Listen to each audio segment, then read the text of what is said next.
Hi guys! Ngayon ay gagawa po tayo ng lumpia Incan Century Tuna. At ayan, nilagay po natin sa salaan para maalis yung sabaw. At lalagyan po natin ito ng malunggay,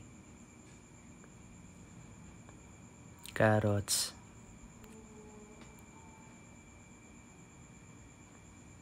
at ayan, sa Century nilagay natin ng sibuyas, bawang, celery, at inilagay na natin ang carrots. At isunod na natin ilagay ang malunggay. Pagkatapos ilagay, mekos-mekos na natin.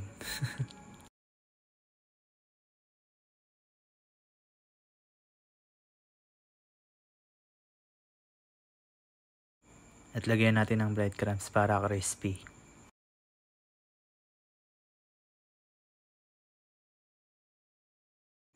Tapos lagyan din natin ng itlog. Siyempre haluin yan, kaso hindi ko na nabidyohan. Tapos ayan na. Ready to fry.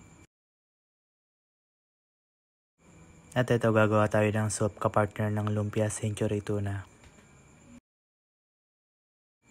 Ayan, lagyan natin ng corn.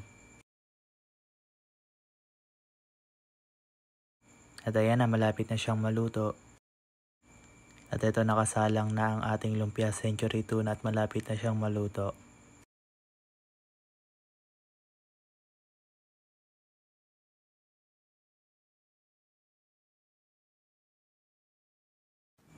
At ayan, luto na ang ating lumpia Century Tuna. At ayan na po ang ating soup. Tara, kain po.